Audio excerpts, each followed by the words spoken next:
Assalamualaikum warahmatullahi wabarakatuh. Baik, bagaimana kabarnya hari ini? Semoga dalam keadaan sehat ya.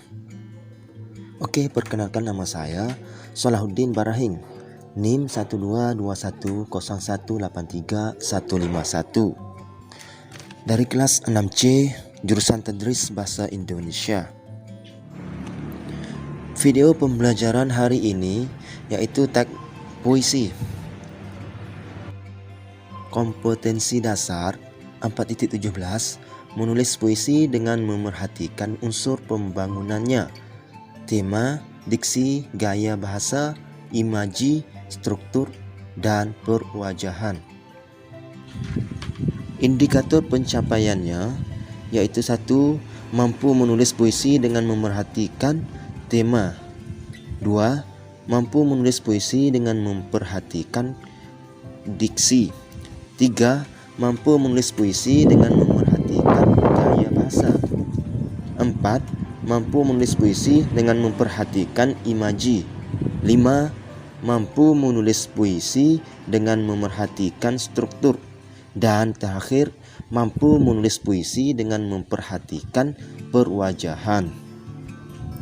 Tujuan pembelajaran kali ini, setelah mempelajari materi dalam video pembelajaran ini, kamu diharapkan mampu menulis puisi dengan memperhatikan tema, menganalisis diksi dalam puisi, menulis puisi dengan memperhatikan gaya bahasa, menjelaskan imaji dalam puisi, menulis puisi dengan memperhatikan struktur, menulis puisi dengan memperhatikan perwajahan. Baik, apa sih puisi itu? Pengertian puisi.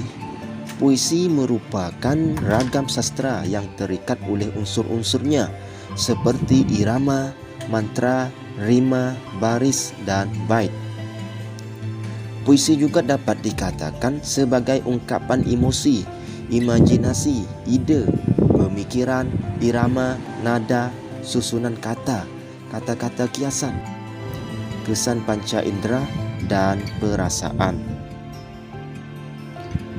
Selanjutnya, unsur-unsur pembangunan puisi terdiri dari struktur fisik dan struktur batin.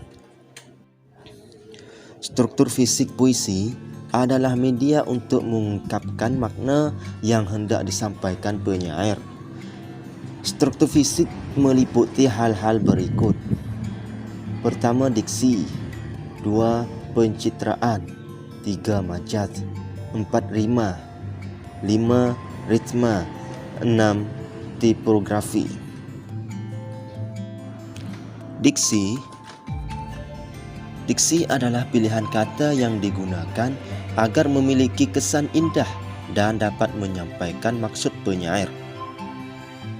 Pencitraan adalah susunan kata yang dapat menimbulkan khayalan atau imajinasi. Hal ini membuat pembaca seolah-olah merasa, mendengar atau melihat sesuatu yang diungkapkan penyair. Majaz adalah bahasa yang digunakan penyair untuk mengatakan sesuatu dengan cara membandingkan dengan benda atau hal lain. Majaz atau bahasa figuratif menyebabkan puisi menjadi karismatik atau memiliki banyak makna. Rima adalah persamaan atau pengulangan bunyi. Persamaan bunyi memberikan kesan merdu, indah, dan mendorong suasana yang dikehendaki oleh penyair. Rima tersebut dapat berupa pengulangan bunyi konsonan dari kata-kata yang berurutan, aliterasi, persamaan bunyi vokal dalam deretan kata, asonansi, dan persamaan bunyi yang terdapat di setiap akhir baris.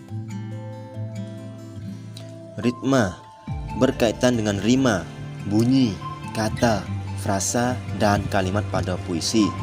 Dalam ritma muncul bunyi tinggi rendah, panjang pendek, keras lemah yang mengalir secara teratur dan berulang sehingga membentuk keindahan. Tipografi puisi berbentuk bait-bait yang bermula dari tepi kiri dan berakhir ke tepi kanan baris. Dan unsur yang kedua yaitu struktur batin. Ada 4 unsur batin puisi, yaitu tema, perasaan, nada atau sikap, dan amanat. Tema merupakan pokok atau subjek mata yang dikemukakan oleh penyair. Ungkapan tersebut menjelaskan bahawa tema merupakan sebuah atmosfer dari sebuah puisi. Oleh sebab itu, untuk menafsirkan tema dalam sebuah puisi haruslah ditafsirkan secara utuh. Perasaan penyair dalam menciptakan puisi ikut diekspresikan dan dihayati pembaca. Hal ini karena tema yang sama dapat dituturkan penyair secara berbeza dan hasil puisi yang diciptakan pun berbeza. Nada dan suasana.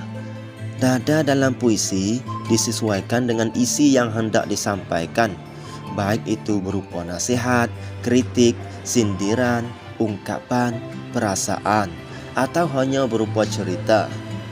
Kemudian, suasana adalah keadaan jiwa pembaca setelah membaca puisi tersebut atau psikologis yang ditimbulkan terhadap pembaca. Dan terakhir, amanat atau pesan. Kita dapat menelaah amanat dalam suatu puisi jika telah memahami tema, rasa dan nada pada puisi tersebut. Amanat atau pesan merupakan kesan yang ditangkap pembaca atau pendengar puisi.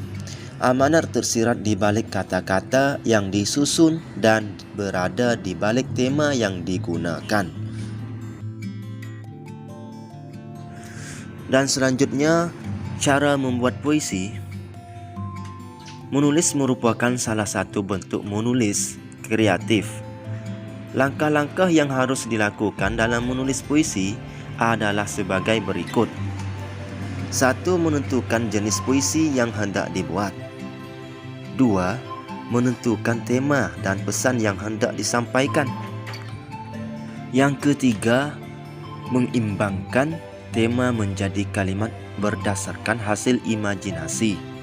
Dan yang terakhir, menuangkan ide dalam uraian kata-kata yang sesuai kaedah puisi.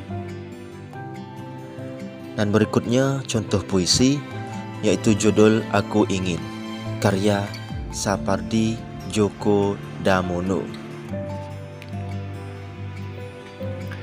Aku ingin mencintaimu dengan sederhana, dengan kata yang tak sempat diucapkan, kayu kepada api yang menjadikannya abu.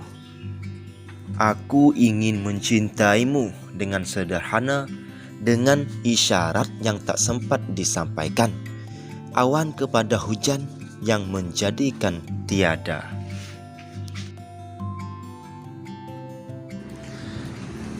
Demikianlah video pembelajaran kali ini.